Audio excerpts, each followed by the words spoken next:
কাউকে কাঁদানোর আগে একটি কথা মাথায় রাখবেন, চোখের জলও কিন্তু অভিশাপ দেয়। ভুলটা হয়তো আমারই ছিল, কারণ স্বপ্নটা যে আমি একাই দেখেছিলাম।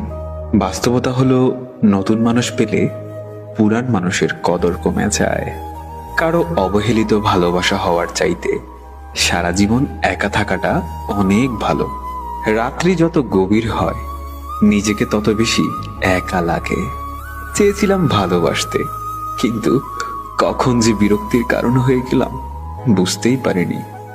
সবাই বদলে যাওয়াটাই দেখে, কিন্তু বদলে যাওয়ার কারণটা কেউ দেখে না।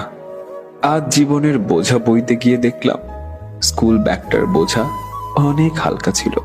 মাঝে মাঝে মনে হয় পৃথিবীর সমস্ত সমস্যার কারণ আমি না থাকলে সবাই ভালো থাকতো।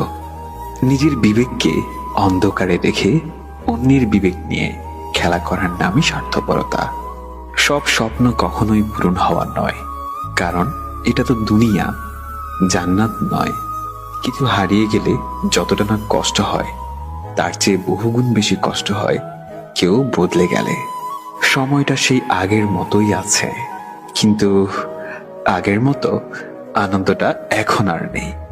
কষ্টের পরিমাণ যখন অনেক হয়ে যায়, তখন মানুষ আর কাঁদে না, তখন মানুষ চুপ থাকতে শিখে যায়। মাঝে মধ্যে ভালো থাকার জন্য সবাইকে ছেড়ে দিয়ে একা থাকা উচিত। প্রত্যেক ভালোবাসায় দুইজন সুখী হলেও তৃতীয় একজন অবশ্যই কষ্ট পাবে। এটাই হয়তো পৃথিবীর নিয়ম।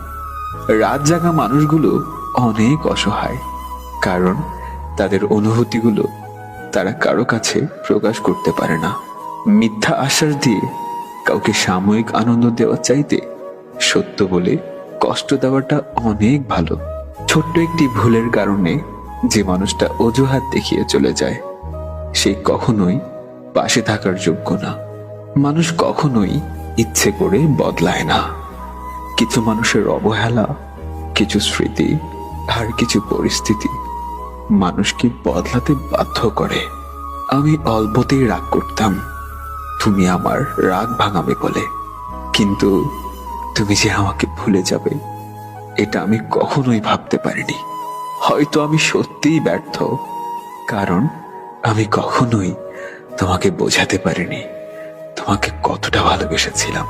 বড় হবার পর বুঝলাম, এখন যতই খারাপ লাগুক তারপরেও চিৎকার করে কাঁদাটা কেন জানি শোভা পায় না।